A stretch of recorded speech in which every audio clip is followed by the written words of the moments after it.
Este es tu último aliento y te aseguro que el de tu amada también.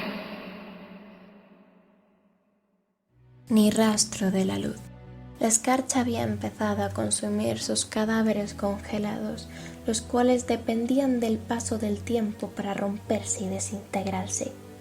Entre las escasas grutas de las faldas de aquellas montañas, muy lejos del pie, lejos de cualquier civilización, reinaba la noche en su absoluta calma. Nadie podría deducir que en esas acendradas colinas se encontraban dos cuerpos cuyo tacto cadavérico era tan espeluznante como las heridas abiertas que ambos tenían. Una mujer y un hombre con un aspecto inusual, ambos cogidos de las manos, como si hubieran muerto juntos, sin remedio, aunque complacientes. Las estrellas y la luna hacían lo posible para iluminarles, y era definitivamente extraño. Les parecía como si solo quisieran destacar sus siluetas, pero los rayos se hicieron más tenues en cuestión de segundos. Aquellas pieles pálidas, comidas por el frío, estaban volviendo a un rosa natural. Las heridas se cerraban con el paso del tiempo, no tan lentamente, haciéndose una recomposición completa de ellas, devolviendo la sangre a sus cuerpos.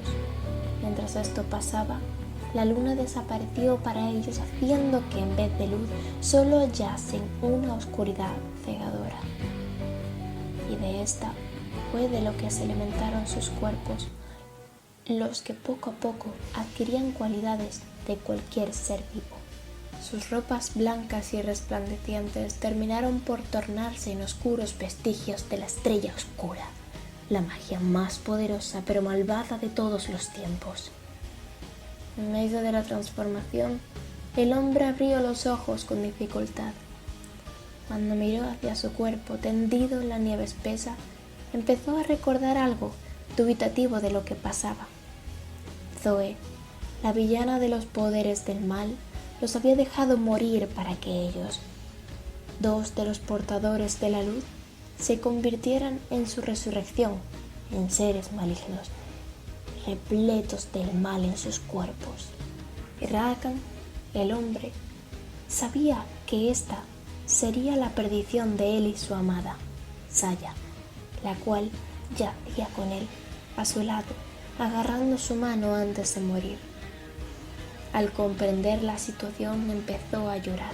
Sabía que si permanecían mucho tiempo bajo el dominio de la oscuridad, morirían definitivamente sin la posibilidad de revivir.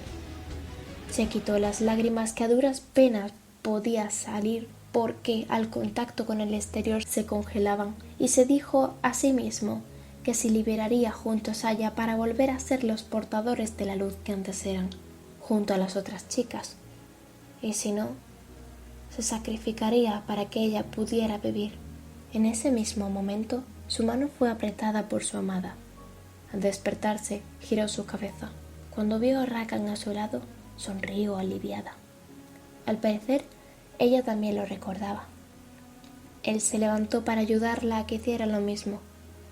Ambos se quedaron en el sitio, mirando el cielo.